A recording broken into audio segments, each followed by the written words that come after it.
Let's turn our attention now back to the breaking news in Washington, D.C. The search continues for plane crash victims in the Potomac River. And we're awaiting a news conference with President Donald Trump. That's set to begin shortly. Meanwhile, our Washington correspondent Amy Liu is near the site where the crash happened with more on what we're learning this morning. We learned from a press conference this morning that officials believe there are no survivors from this crash. They are turning this search and rescue mission into one of search and recovery. So far, 27 bodies have been recovered from the river. All morning long, we have been watching emergency lights dotting the Potomac River as these crews have been working all throughout the night. Crews were also using white tarps to cover what appeared to be several body bags carried by boat from the river to tents at a nearby staging area. We also saw more boats hauling plane parts to shore. American Airlines confirming it was one of their jets arriving from Wichita, Kansas last night, carrying 60 passengers and 4 crew members. It was on its final approach to land here in D.C. when it collided with the helicopter that was conducting a training mission with 3 members on board. More than 300 responders arriving within minutes of the crash, working quickly to get boats and divers into the water, searching for survivors in the cold and the dark in what was being described as extremely rough conditions.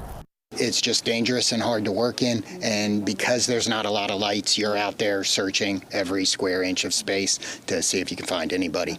Divers are doing the same thing in the water. The water is dark, it is murky, and that is a very tough condition for them to dive in.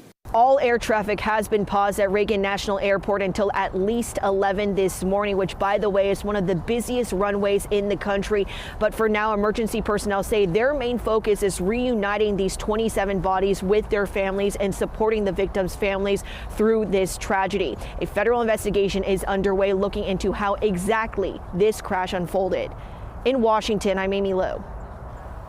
Now, this is the deadliest U.S. commercial airplane crash since 2009. Meanwhile, we're also now learning more about some of the passengers on board the plane that went down. 2 American teen figure skaters are among those who died. They have been identified as 16-year-old Spencer Lane and his mother, Molly Lane. 15-year-old Jenna Han and her mother, Jin Han, are also among those who are dead. Also, we've learned that 2 former Russian figure skaters turned coaches are among the dead. They represented Russia, but then moved to the United States, where they became coaches. And they were all members of what's known as the Skating Club of Boston. And this morning, that club is grieving the loss. These kids and their parents, they're here at our facility in Norwood 6, sometimes 7 days a week. It's a close, tight bond. And I think for all of us, we have lost family. And we are tracking the latest developments out of D.C. as they happen on air and online. Be sure to download the KCRA 3 app and turn on those push notifications for the latest updates.